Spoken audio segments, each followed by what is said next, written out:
This episode of Bulletproof Cash Flow is brought to you by Realty Dynamics. Learn how people like you can build substantial passive income while creating wealth for the long term through real estate investing. Visit rdyne.com. That's RDYNE.com. If you've got a system, what's beautiful about it is you can take my landlording system, okay, and you can hire somebody that, let's say they've been to real estate school, they got a little bit of training, they understand fair housing. You can have them take that and tell them, here's what I want to do. You can have them take the QuickBooks system that I developed for me, okay? Never in a million years did I dream I'd be teaching this to the rest of the world. But I didn't share that with anybody. I created it for me. Working because you want to, not because you have to, is financial freedom. And we want to help you create that. Welcome to the Bulletproof Cash Flow Show. We're going to teach you how to achieve lifetime financial freedom through real estate investment. Your host is a multifamily syndicator and property developer. He's done deals reaching into the hundreds of millions of dollars. You'll hear from experts in all aspects of real estate investment, finance, development, and management. Everything you need is right here. This is the Bulletproof Cash Flow Show. And this is your host, Augustino Pintus.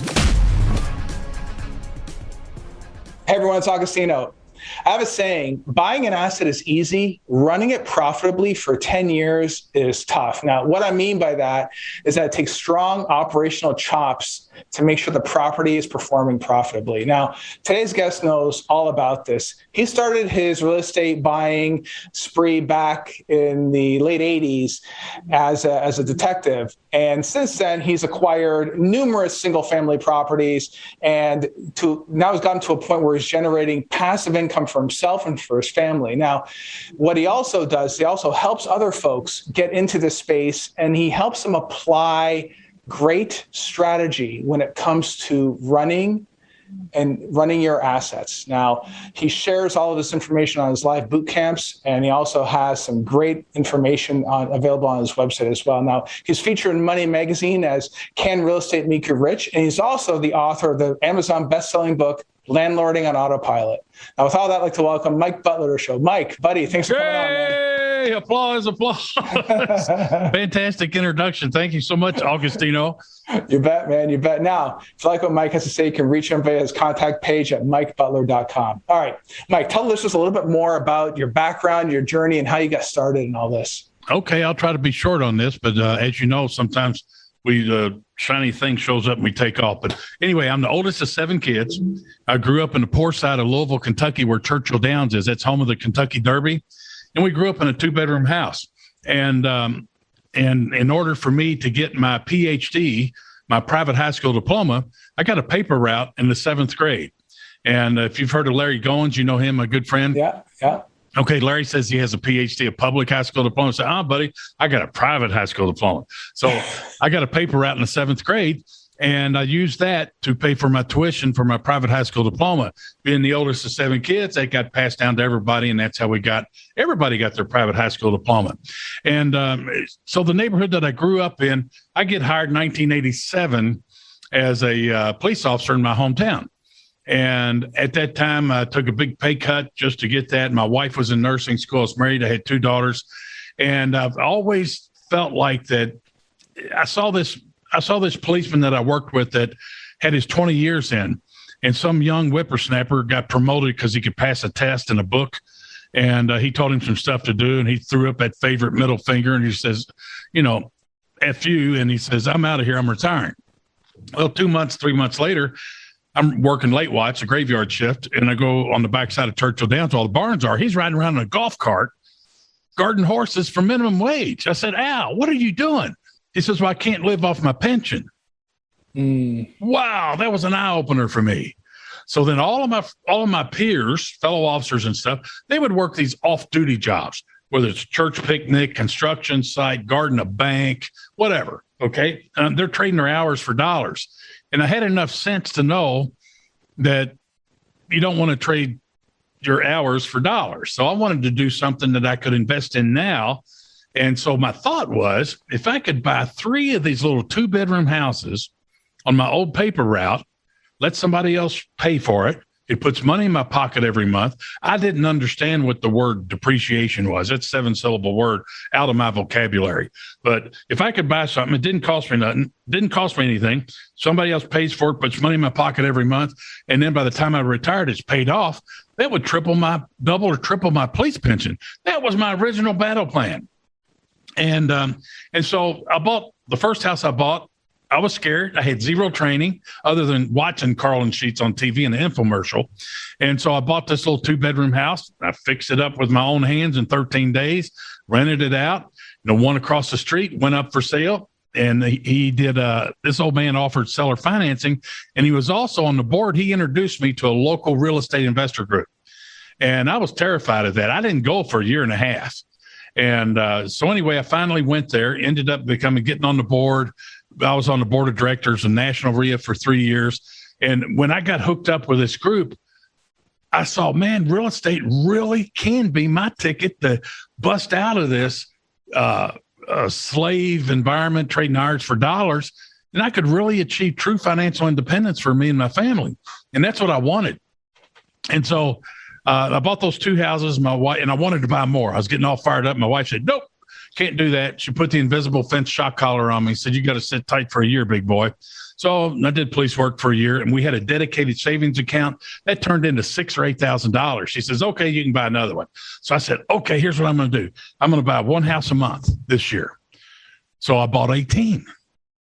I bought 18 houses that year, but I set a goal of 12. So then you've been around the block for a long time. Yeah. Every year in January, there was always some kind of real estate investor conference that investors from all over the country would go to. It's great to go to Florida in January. And they had a parade of speakers selling their books and tapes and things like that.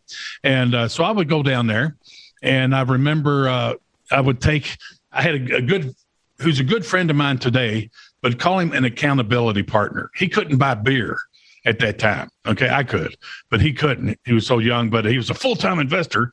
And his mom and dad, they paid for his truck insurance, washed his clothes and all this and that. But anyway, so we go down there, and they were talking about setting goals. And so we do that in January. I'd review last year's goals and set goals for the upcoming year. And it was goal setting time. And I remember this keynote speaker said, when you're setting goals, he says, shoot for the moon. And he says, true. If you fall short, you're not a loser. You're just a star. And I went, right. Wow. And so I took that to heart. And so I had set a goal for the upcoming year to buy 2 houses a month, which would be 24, which terrified me. Doing this while working my full-time job where I had about 5 hours a week to devote to real estate because I'm a dad, a hubby, selling Girl Scout cookies, basketball games, PTA meetings, and going to court, having my job stuff to do and all that. And so I set a goal to buy 2. And back then, the buzzwords in these success seminars, you recall, was quantum leap. Oh, yeah. I didn't know what the hell quantum leap means. Okay. But I'm thinking times 4. I don't know why, but that's what went in my brain. So I did, that's times 4. And so I took, 2 a month for 12 months is 24 times 4 is 96. What the hell? Make it 100. So I really bit the bullet and believed and told myself, I'm going to buy 100 rental houses this year. I had no money. And so that meant I had to average 2.25 deals per week to pull that off. And so you how to eat an elephant one bite at a time. Okay. So I broke it down into baby steps. And then remember this kid that I took with me, couldn't buy beer. We were accountability partners. So he set his goals and I set my goals and we would tell each other. And so we would compare notes. How you doing this week? Well, I kicked your butt. I got 4. How many did you get? I got 0. And so you have this accountability partner where you share stuff privately. Don't share it with anybody else.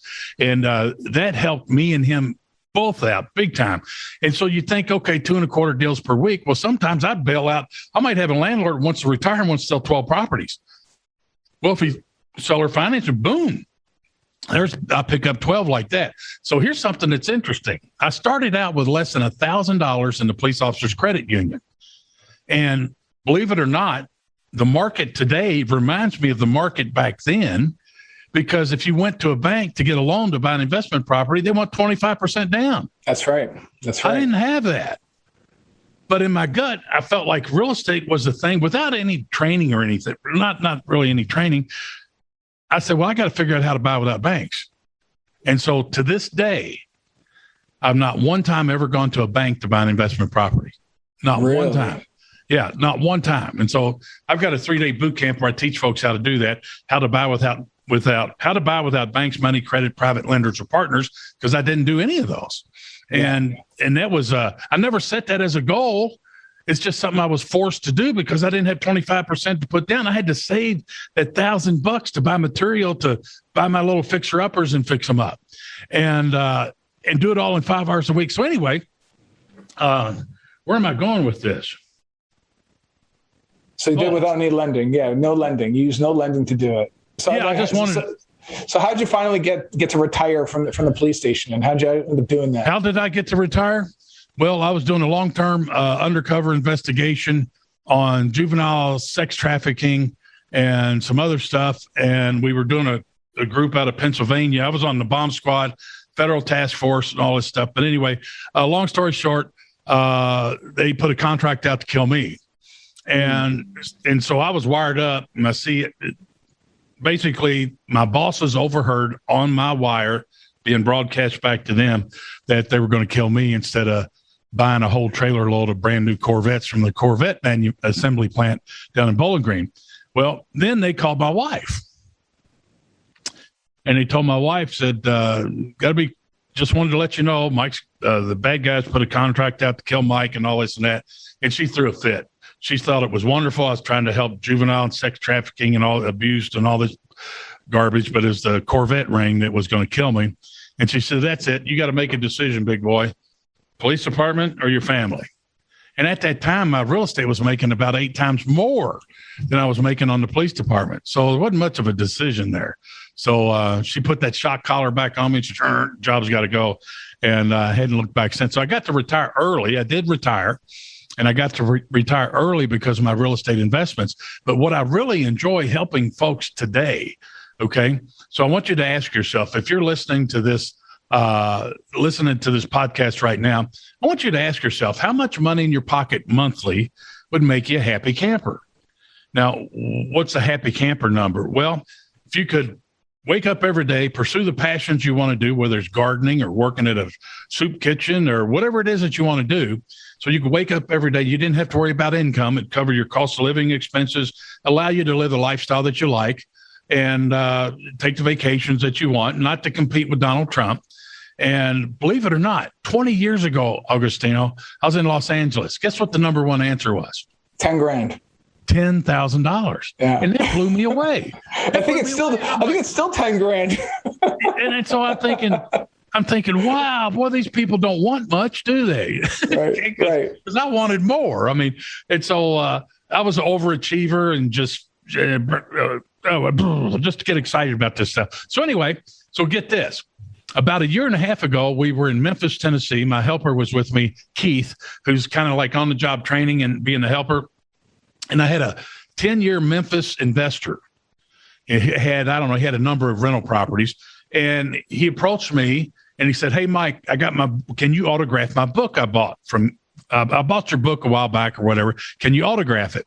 And so we get to talking and seeing how he's doing and blah, blah, blah. And so I looked over at Keith and I said, watch this. I said, whatever his name was, Kevin, how much money in your pocket monthly would make you a happy camper? Now here it is, 20 years later. Guess what he said? 10 grand. $10,000. And so when the majority of folks are saying this, you would never say that. Okay. And I had loftier goals. Okay. At the time, that really shook me up. And being a speaker, trainer, mentor, coach, all that stuff. And I was like, wow, these people, they don't want to compete with Donald Trump. They want to focus on quality of life and get their cost of living, everything covered like that. And I said, wow. So I readjusted who I was going to teach.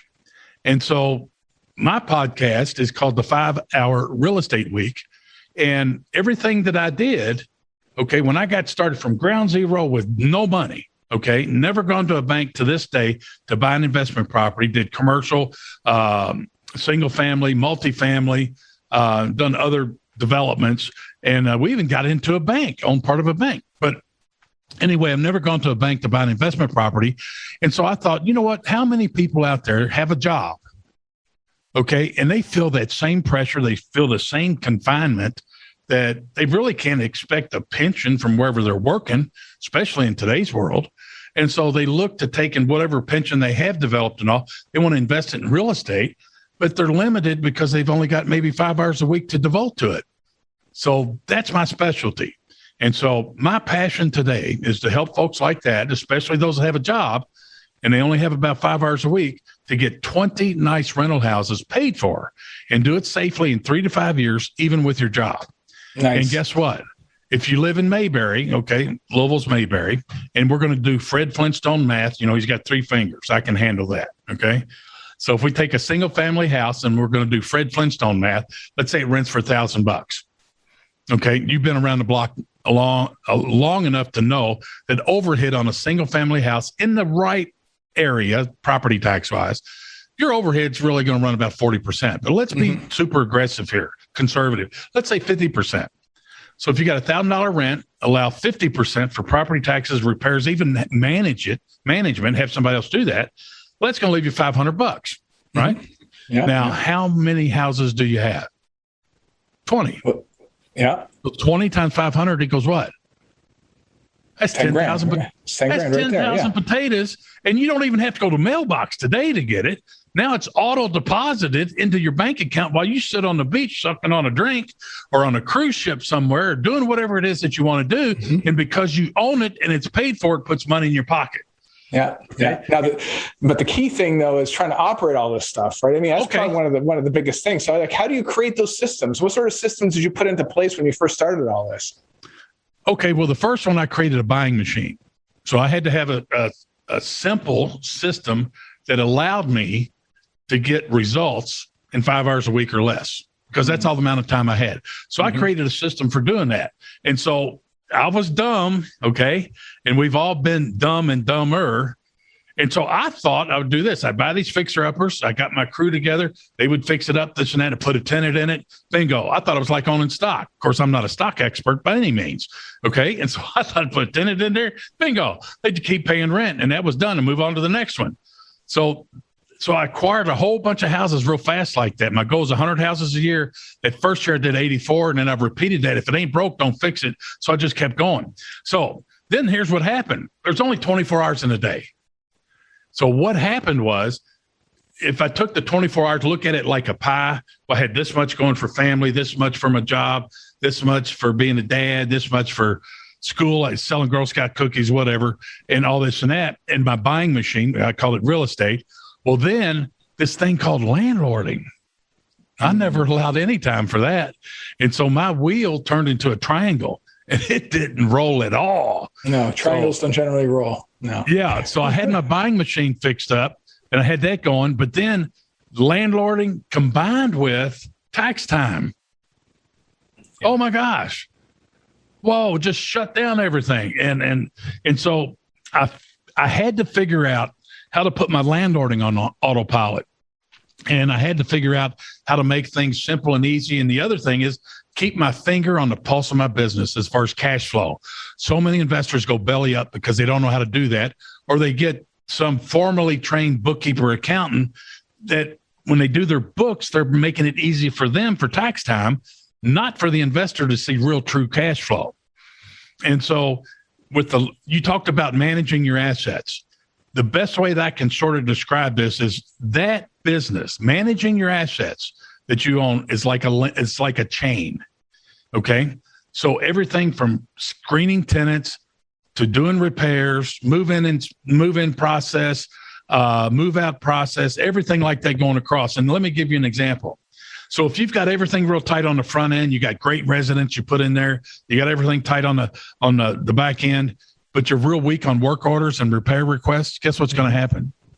That link's going to break. And if that link breaks, what happens to your whole chain? it Like collapsed. the whole chain breaks. The whole thing collapsed. Everything breaks. Everything falls apart. Yeah. And so I wanted to be like UPS and run the tightest ship in the landlording business. And so I can't tell you how many hours I stayed up working, burning the candle at both ends and getting that fixed. And I did. And so I got that fixed. And so now I actually have the 3-day, I was telling you about this, the landlord certification 3-day live training workshop where I want you to bring in yourself, your partner, maybe your resident manager. And for 3 days, we go from A to Z and show you everything. And I use Leave It to Beaver as the business model. It's really fascinating and simple, and it's fun.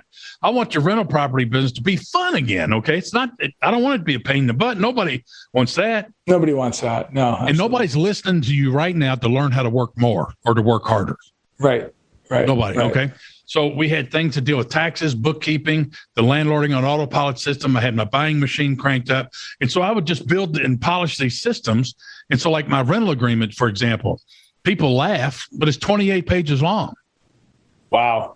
That's a long rental agreement. Yeah. Well, here's what happened. It started off with one from Office Depot that was 1 page. Yeah. Which is too short. Well, that's when I had no idea what I was doing. But here's one that happened. So if a tenant moves out and they owe us money and they fail to set up a payment plan or pay off how much, their security deposit doesn't cover the damages. So they still owe money. You can relate to that.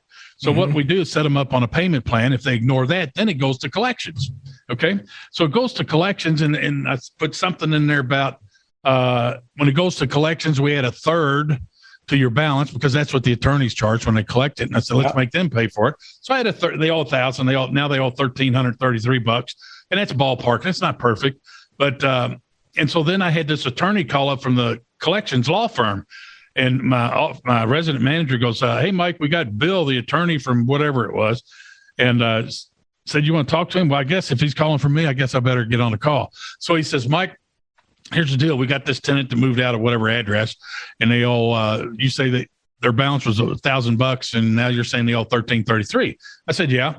And he says, well, they showed up with an attorney, and we got a problem with that. I said, you got a problem with it? What's wrong with it? Is it illegal? Did I do something illegal? He says, no. And I said, so what's the problem? He goes, it's not enforceable. I said, Bill, what's that mean? And he says, well, it's not enforceable because it's not in your lease. Oh, boy. Oh, my God. I said, Bill, are you telling me that I cannot add on 33% to their balance? He says, yes, you can do that, but it's not enforceable. It's got to be in the lease. I said, why didn't you tell me that before? Guess what he said? He didn't ask me. You didn't ask. Of course. So guess what I did? I get off the phone with Bill. I open up my Microsoft Word document, my rental agreement in there. Guess what I did? I added paragraphs that covered all that.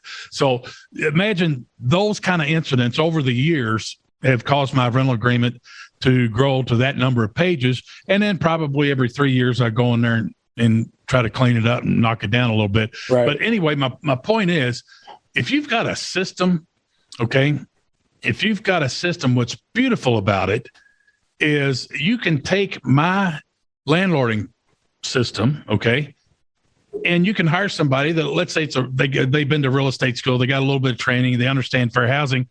You can have them take that and tell them, here's what I want to do. You can have them take the QuickBooks system that I developed for me, okay? Never in a million years did I dream I'd be teaching this to the rest of the world. But I didn't share that with anybody. I created it for me. I was getting over 112% of my rents that are owed me. Now, do you ever share your rental, what they owe versus what they pay numbers with anybody else?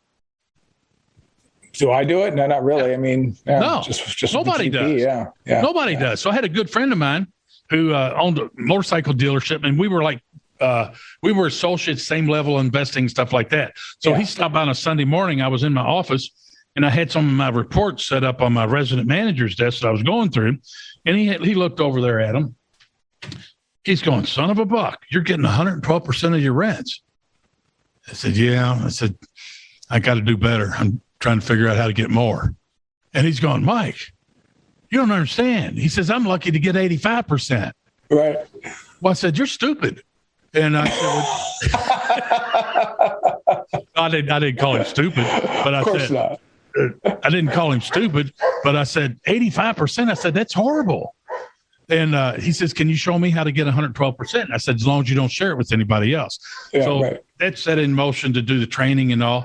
And I'm telling you, just if you got, I'm going to go back to getting started when Tommy the tenant had long hair and I had my long hair as undercover police detective. Well, I had a house payment to make. I would do the Burr method before Burr was cool. So buy it, fix it up, put a tenant in it, refinance it, blah, blah, blah. And so I'd call up Tommy the tenant when we had bag phones. Remember those? Oh, yeah. Car? I remember those. So I'd call up Tommy the tenant. Hey, you got your rent money? No. But then I'd call him one time. Yeah, I got it. So let's say his rent's $800. So we pull into Wendy's, both of us. We're both in trucks, long hair, this and that. And so he hands me some Ben Franklin's, and I counted 800 of them. I said, wait a minute, where's the late charge? Well, I ain't got that right now. So did I take the $800 or did I give him the $800 back? No, you take the 800 because I got a house payment to make. Yeah. Okay. That's right. Yeah. That's one of the worst. I did that. Okay. Now here's what was weird. People in Wendy's and all that, they saw what was going on. Two guys pull up, long hair, beard. There's a change of money. But we take off, we get pulled over. Okay. Thinking it's a big dope deal. So anyway, guess what he does next month on me? Does the same thing. Now, why is that his fault? No. I enabled him to do that because I let him get away with it once. The old saying, give him an inch or take a mile. That's right. So anyway, bunch of lessons learned there. Get my book and it'll give you a sneak peek into my weird warped brain that I thought I was weird. But what I come to find out, me and you and all the investors that think like us are weird.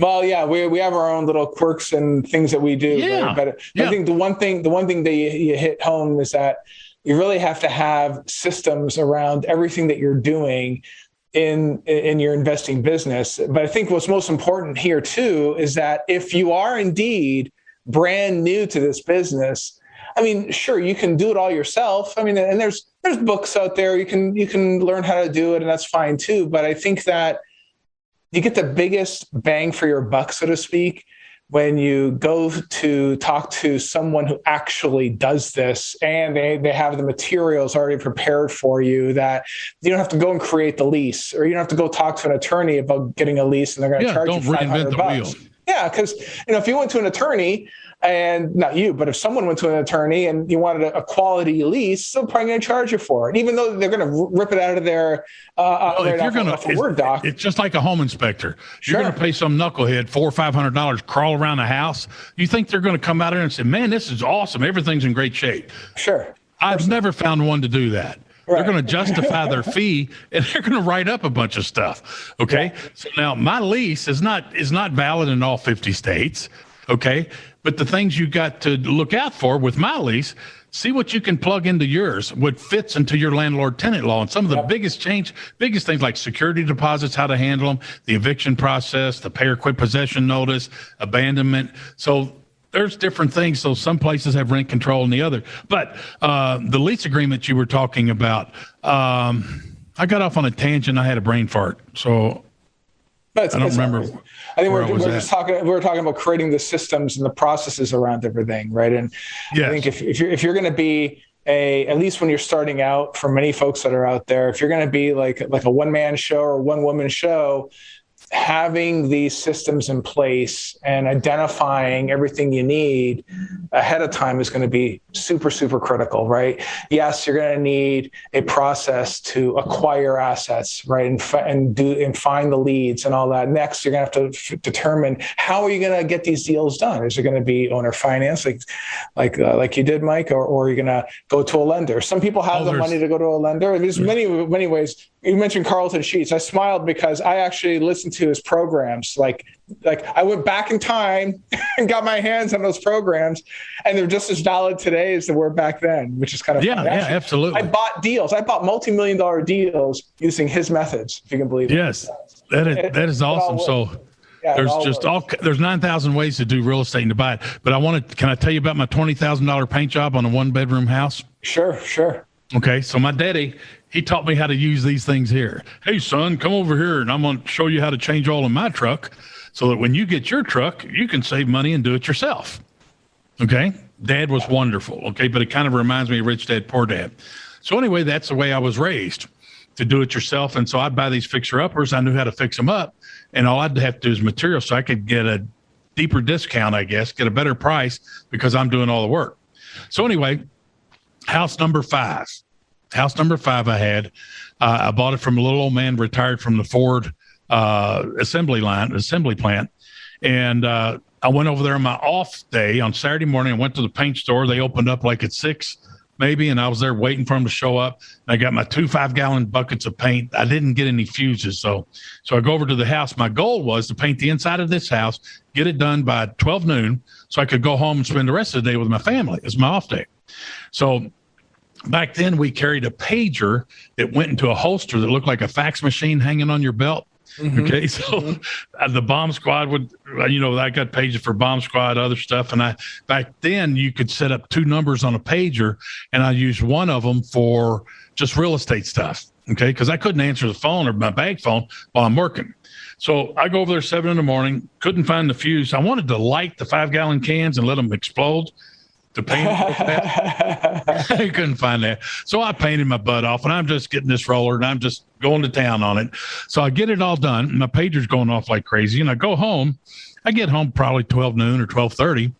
My pager's going off. And so my wife's going to fix me some lunch, soup, and I don't know, grilled cheese or something. So I go downstairs to my basement office, unfinished basement, a carpet remnant, milk crates, shoe boxes, manila file folders. And I had the answer machine that had 2 like TV tuner dials on with 2 audio cassettes. Yeah. You remember those? Oh, yeah. We had some kind of button beeper thing that you're supposed to access it remotely. I never figured that out. So I started playing my messages back.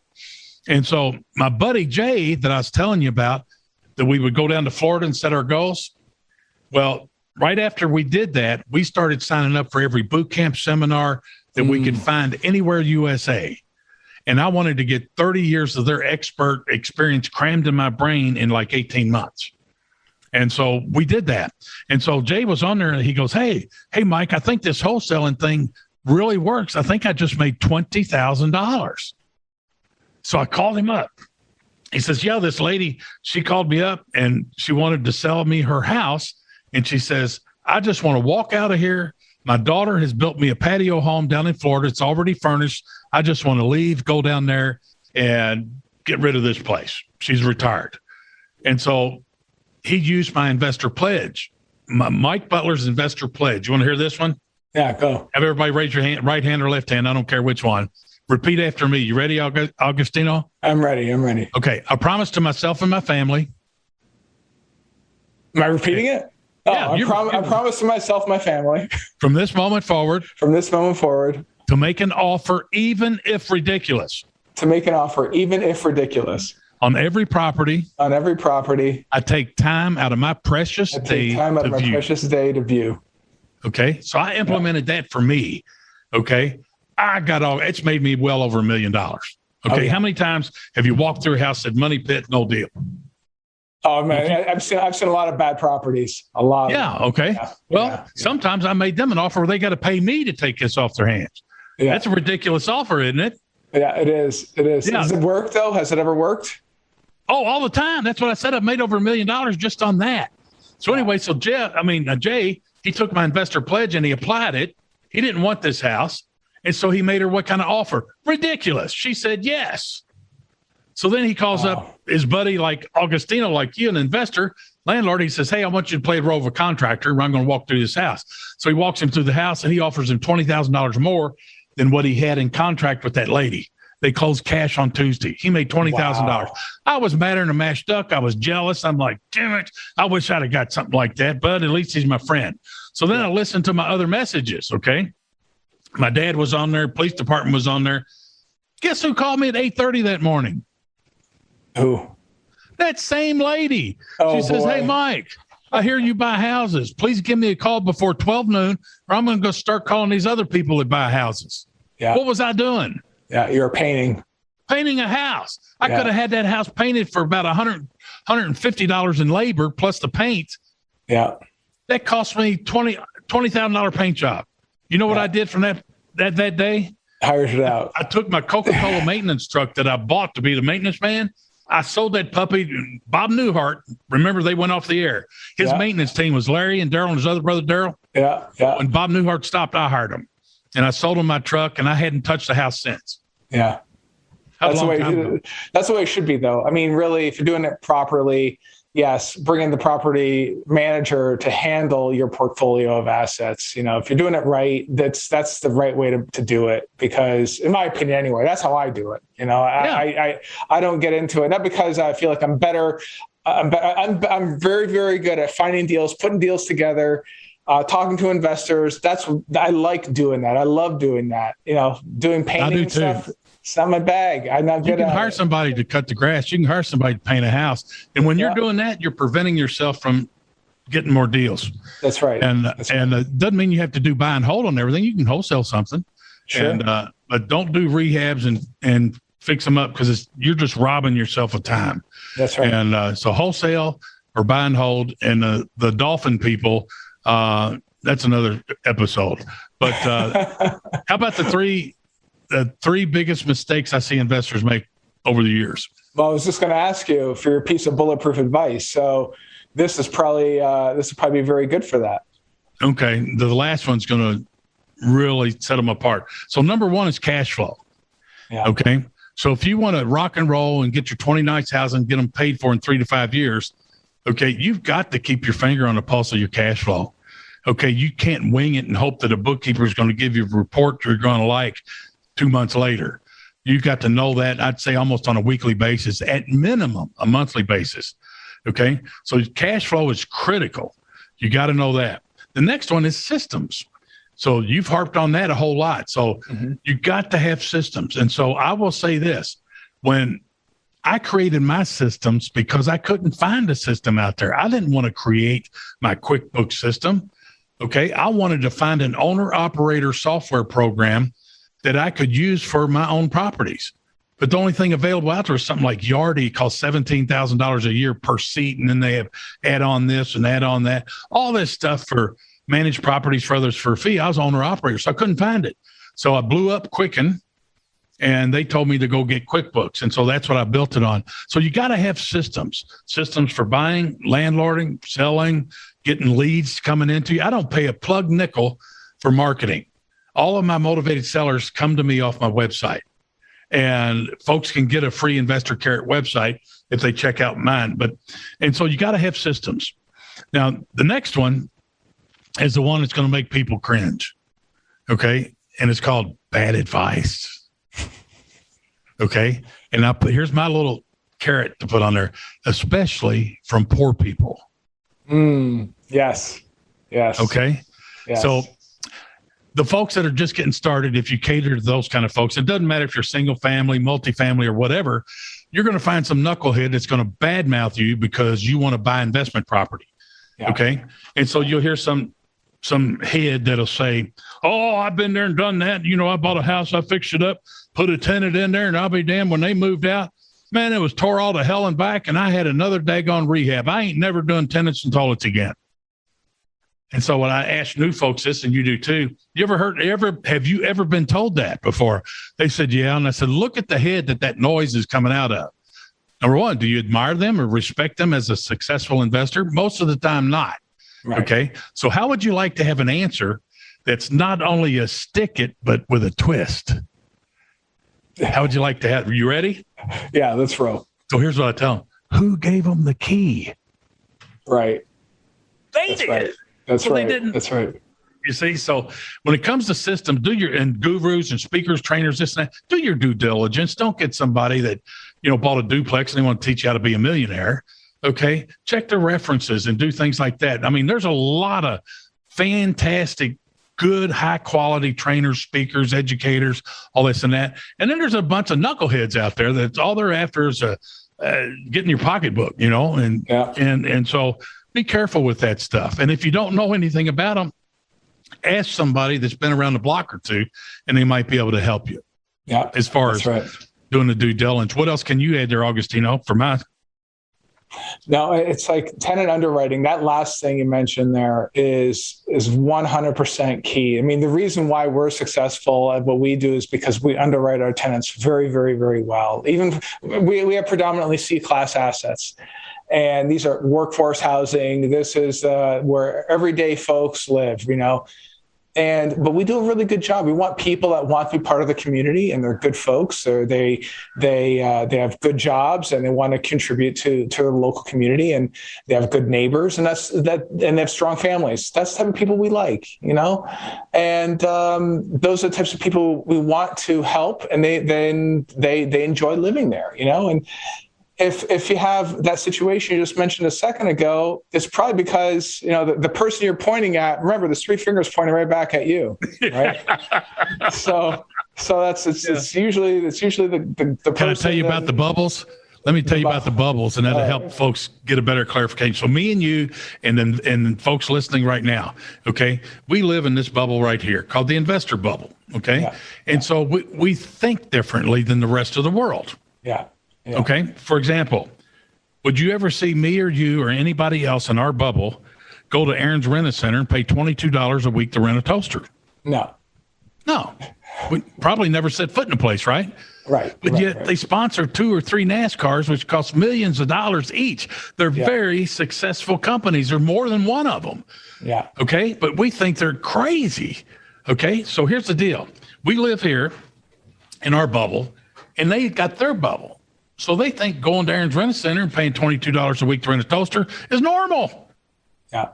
Okay. 3 easy payments on infomercials, late night, all this and that. Okay. And so in order for us to better communicate effectively, we got to step over into their bubble. Okay. We don't want to beat them up and say they're stupid. They think we're stupid anyway. Okay.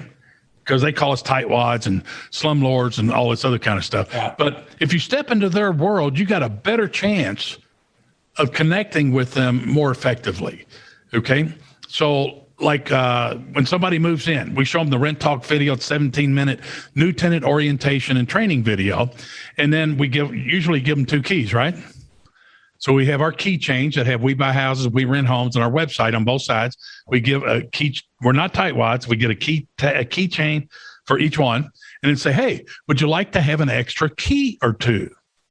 What are they going to say right then? Now, remember, step into their bubble. Oh, they'll say, yeah, of course. Absolutely. Okay. Yeah. It's 1 for $10, 2 for $15. How many you want? Oh, they want 2 for sure. 99% of them say 2. Yeah. But here's what we're saying in our bubble, and other investors like me and you, they're saying, but I can go to Home Depot and get 1 for $1.25. Yeah, all right, that's what I would do. Yeah, that's what I would do. Is that what you were thinking? Oh yeah, I was thinking, I'll go to Walmart and just get it printed there. Yeah, because we think differently. You see, they want convenience. Okay, yeah. They can get it now. They're impulsive. Okay. And so that's just another way to upsell, and it helps us get us that 112% of our rents that are owed. Okay. We play musical deadbolts. And so when a tenant moves out, we remove the deadbolt, put a cover on it. New tenant moves in. We're signing all the docs, watching the Rent Talk video. Here's your 2 extra keys. All right. With these keys here, how would you like to have a deadbolt on your front door, your back door, and that garage door that fits the same key? We're sending our lock guy out there. We can change them out. Okay, if you want, we can do that right now for $35 each. Well, okay. I don't have $100. Okay, that's okay. We're going to add. I mean, you've already approved them. Okay, so just add it to their bill. Now, and they'd pay. Yeah, so we've already paid for these locks.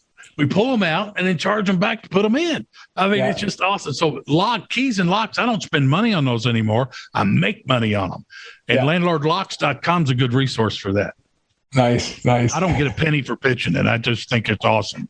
That's good. Some really good tips there. Awesome. Well, guys, if you want to reach out to Mike, and reach him via his website at mikebutler.com. Check out his programs too. He's got some real good stuff there that if you're in the business right now or you're getting started, he can certainly help you get over the hump and really get active in your investing career. I got tons of free stuff for investors. I got my Power Lunch that happens every Tuesday at 12 noon. Just go to mikebutler.com, sign up for it. It's free. We got fair housing training. We've got landlord tenant laws by state. And there's more. The internet scam poster. Gosh, how to prevent internet scams with this simple fill in the blank poster you put on your properties, but a lot more. I just love helping creating millionaires and future millionaires and mega millionaires. I love it. Excellent, excellent. Well, guys, go ahead and check out his info, all right? Thanks for listening, and I'll see you in the next episode. Take care. Thank you. I hope I did your folks good. Thank you. You've been listening to the Bulletproof Cash Flow Show. We hope you've enjoyed the show. We know we had fun. Make sure to visit our Apple Podcast page and leave us a 5-star review. We hope you've gotten some useful and practical information from the show. For real estate coaching, events, and resources, hit up bulletproofcashflow.com. Till next time.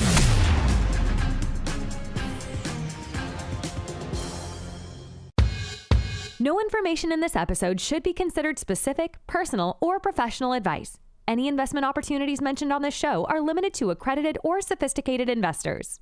Any investments will only be made with proper disclosure and subscription documentation and subject to all applicable laws. Please consult an appropriate tax, legal, real estate, financial, or business professional for individualized advice.